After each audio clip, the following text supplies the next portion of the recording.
Hi all, and welcome to the 2024 SGDA Summit Showcase Slot E Part 2, where today joining us is the team from Erase Love. Do you want to go ahead and introduce yourselves? Hi, I'm Abel, and I'm a partner. Hi, I'm Vickie, and I'm the other person.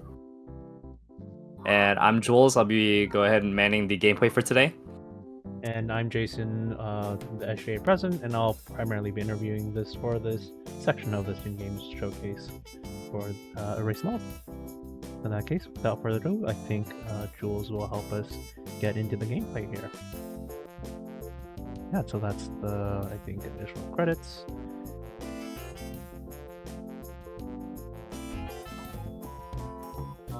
Since we're starting off the gameplay, and sort of Jules will help us sort of set up and go into sort of the initial part of the story. I think one of the first few questions we want to ask is, where is sort of everyone located in terms of the team members? Where is everyone generally located? Where might you be calling from today? Not specifically necessarily where, but just generally speaking. Yeah, so most of us are from Southern California. I think everybody in the team is from Southern California. We attend university around that area. And yeah, so there's one person that worked on it, kind of, but they're out of state, so most of our team is from here, so local. For sure. Yeah, I think definitely UI. Sorry, I'm kind of going off on a tangent here, but UI definitely is very polished. What was sort of how was it like working on the UI for this game, with sort of the transparencies and whatnot, and sort of trying to make sure that all the sort of choices are snappy and not over or not overly sort of wordy. How was that like? I think it was we wanted a very pink type of style, like a cutesy type of style. So we spent a bunch of time on Figma, more or less it was our first time using Figma, to make it rounded corners, very pink, using some purple, cutesy style, specific types of fonts that are more normal, I would say. And we even had one of our team members is a graphic design major. So I try to ask help from that, at least. For sure, yeah, and for the main characters, sort of what was sort of the ideation, or how did the main character, how did she come to be? I think because it's definitely interesting, and I don't think a lot of people necessarily, for a visual novel, have a main character in mind at the beginning. So I would be interested in sort of how just sort of the idea generation stage of coming up with a main character, Dalia. At least I initially created the idea, and I always wanted the main character to, at least the front-facing character, to be a girl. And my idea was very inspired from Doki Doki Literature Club, specifically how they can be kind of crazy or maniac or whatever. And her idea is that, I guess, her entire synopsis is that she wants to find somebody who will love her, but she herself is a god in this world where she controls nearly everything, but she likes this one single guy for some reason and only will ever want to date this guy. But she has failed numerous times, and every time that she fails, she just basically resets the world. So he just forgets where he is. So the entire game is like a cyclical circle, like a Ouroboros, I guess I would say.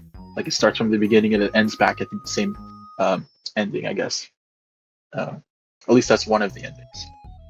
For sure. So it sounds like the inspirations, yeah, obviously, from Doki Doki Literature Club being Monica, and then to a lesser extent something like Haruhi Suzumiya from that world. Were there any sort of other inspirations that Dalia took from, or was it primarily just sort of Doki Doki Literature Club and sort of the like? I would say that's the main idea. I mainly just wanted her to be basically an absolute control, just basically what Monica has, but a literal real world version. I would say that's probably the main specific like connection to like an inspiration I had. Sure. And sort of going off of, in terms of the art, what was sort of the production stage? How was the art production stage in this case? Because I can't imagine with having the main character and so many expressions and having to flip through those and sort of the environment. I can't imagine it was super easy. We initially had someone. I guess from the start, we initially asked someone to kind of make an idea. It was, I guess, one of my partner's friends, and she created an idea for the character, like an initial model, and we used that for our pitch. And we later redrew at least one of the, specifically Dana. She worked on the entire art, every single sprite, at least character art specifically. So we wanted her to like recreate the style, but like in a more like a dating sim type of way, where like the character's in front of you and it's like their half body. Yeah, no, I think we can clearly see the inspiration and sort of how it's been implemented well, I think, in this case. For sure.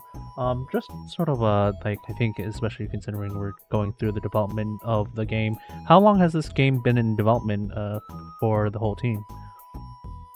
I would say that this game has been in development since February 16th of 2024, but I think the idea from my partner has been in like production for a little while. There was like a little idea of what he wanted. So like basically like some like yandere type character who, you know, as you said before, is in love with this guy. So it's been in production and like, you know, but we didn't really formally start until February 16th of this year. So. Oh, for sure. I think we'll let Jules play through a little bit over here. Yeah, for the whole team, or like if for you all individually, what was sort of the hardest or most difficult part of development for this game? Because I imagine, considering visual novel and sort of the UI necessary in the art and writing, again, it's a lot of small little parts that need to come together for the whole game. I would say the hardest part was literally making the entire story. It's something we're still kind of struggling about because when I initially had this idea, I just kind of wrote like about 1,000 words in like a few days, and then just kind of wrote an entire script for the sake of it, for the fun of it. And it was later when I was like, oh, we have a team, we should like actually make it a real story with a lot like more plot, a lot more words. Right now, the entire word count is about 7,500. So by the end of it, it'll probably be around 9K, which is a lot larger than we initially thought. We were like, oh, we're going to struggle to do 2. We blasted through 2 pretty quickly. So I would say just making the story was difficult because we wanted to both be able to actually implement it and then at the same time not overcomplicate the story. For sure, and like, yeah, and especially considering everything, yeah, no, writing, especially for a visual novel being so writing heavy, it's quite a bit in order to make sure that everything sort of gels together and sort of is fairly consistent. I think it's sort of on a similar note. What do you all feel like what's one aspect that you all feel the most proud of? Because in this case, there's a lot to be proud of. But I definitely liked all of your thoughts and sort of what you feel like you're most proud of in this for this game. Well, for me, I think I'm definitely proud of like especially the story writing and the art. But more so the art because Donna's like very talented artist, and you can see like the expressions on the sprites, or especially for the main female lead. You can tell like when it's sort of like the uncanny feeling, and I think she like shows that pretty well. Especially with, you know, when Dalia gets mad or when she gets a little bit annoyed, you can see that like very well, and you know as a player you're like, oh, maybe I messed up, you know, which is supposed to convey that feeling. So I really enjoyed the art portion of it. For sure, no, I think it definitely comes through, especially as we see it on screen right now. Yeah, no. I'll try my best to get her angry now. I love her angry sprite. And so how for you guys, how was it like trying to sort of work with a main character that doesn't necessarily have consistently just one sort of how would I say it? One sort of mode, I think. I don't know how to best describe it, I think, in this case, but like sort of finding the balance in between, writing her in her more sort of quote unquote crazy sort of side versus her more rational, more quote unquote chill sort of persona for the most part. How was it like sort of balancing between writing those two different styles and sort of working all the sort of art and music around that? Well, we definitely sort of brainstormed how she would react to what the MC would do most of the time, especially with like dialogue. So what we would do is we would like have like this board with like a bunch of sticky notes and like options. And the way we kind of interpret it was that when she gets angry, it's mostly because it's not something she expects or something that she does expect, but it's been happening so much often. It's like you become annoyed when something repeats itself, So that's her insane or an angry part, and her more rational part is more of a cold and calculated person who has been through like multiple iterations of a timeline, so she knows what to expect, but at the same time she just can't help but get angry because, of course, why does it keep happening? So that's mostly like the direction we wanted to like pull the female lead in, as she was like more influenced by the MC than the MC's more influenced by her.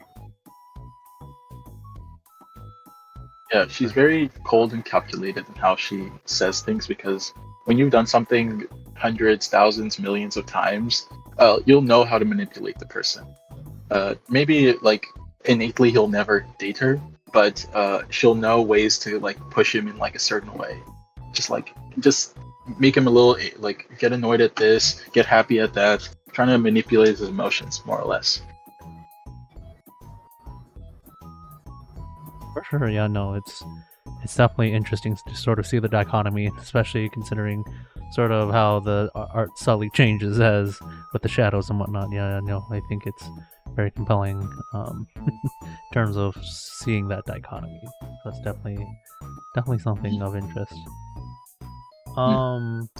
Something interesting about day 2 is that at least in our 3-day entire story, our goal is to kind of like in the first day introduce the character. The second day, she tries to stay as much happy as possible. So this is probably the day where you'll see her the most happy, because this is the day that will make or break the actual dating possibility.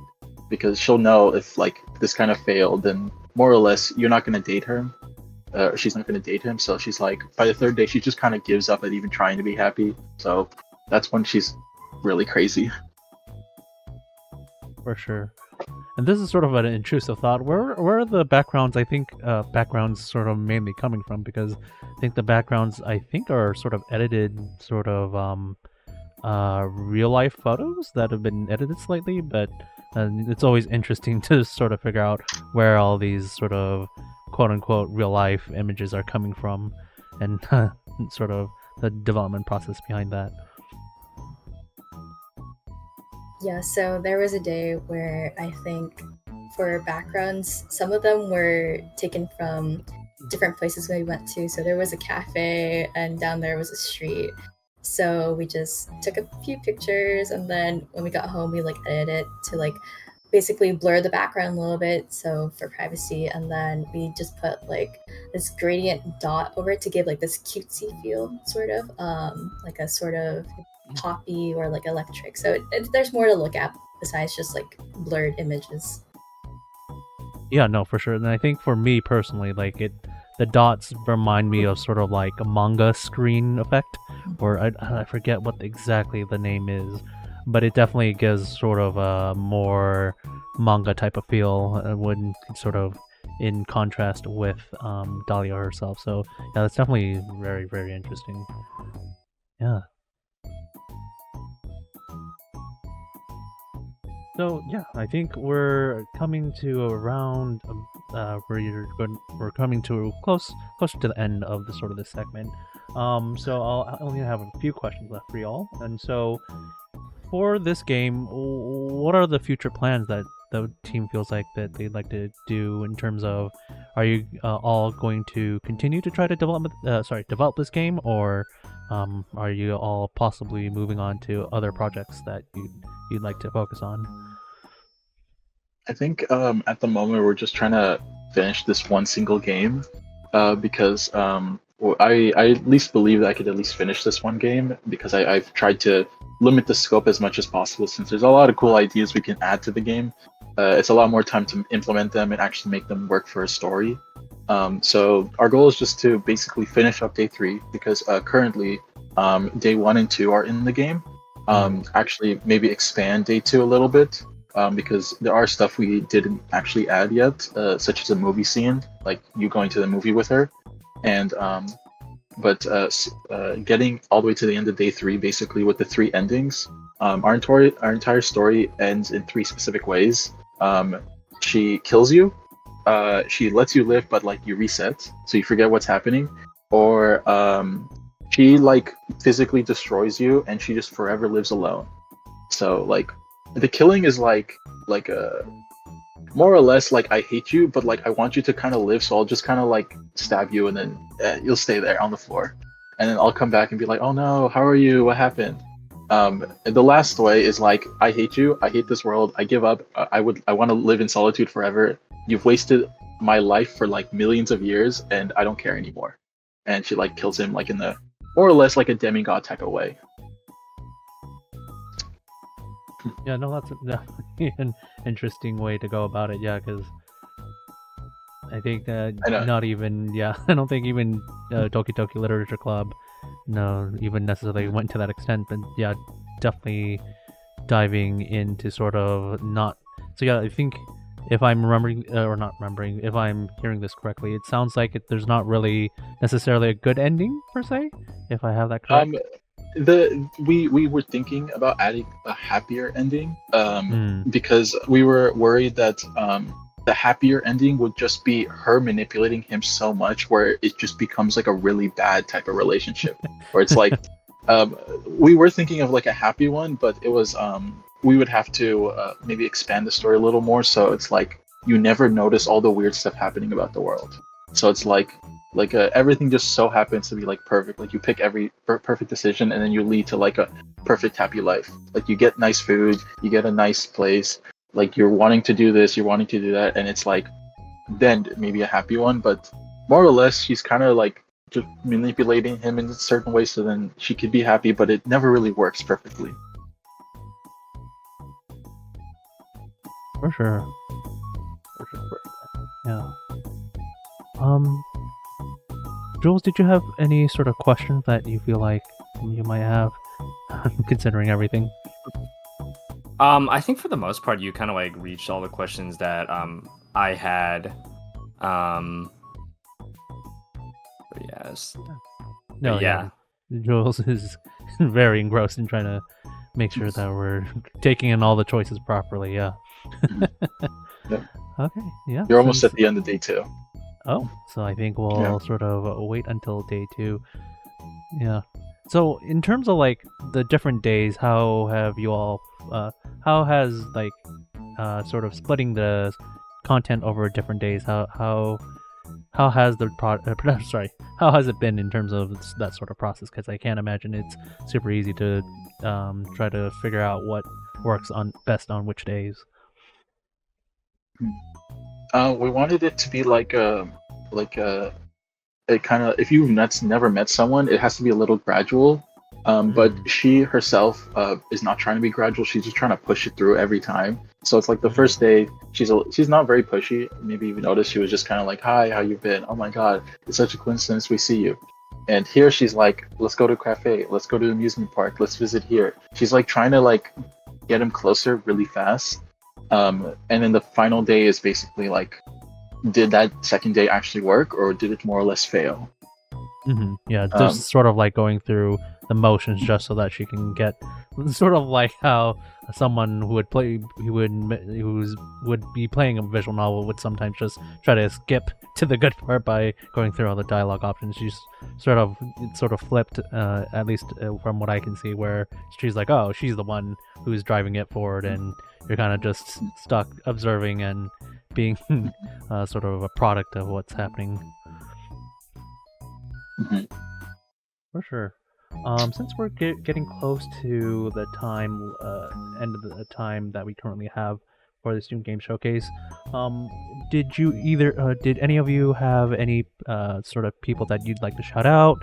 Any sort of causes or anything that you'd like to shout out before we go? You can go first. Yeah, we would just like to shout out my friend Fairy, who basically designed the character. So basically the cutesy pop girl with like twin pigtails and blonde hair. I think it was a good decision. And then I guess basically everyone who was kind of part of it: Data, Manasi, Samantha, Kiara, Kristin, Esteban, and Vanessa. So that's all the credits, including me, Abel, and Vickie. Both of us are game leads.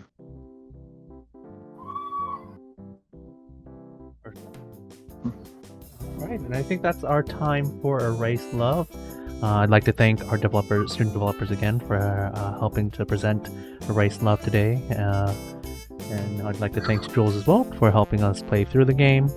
Our next segment coming up for the summit is the engineering panel. So stay tuned for that.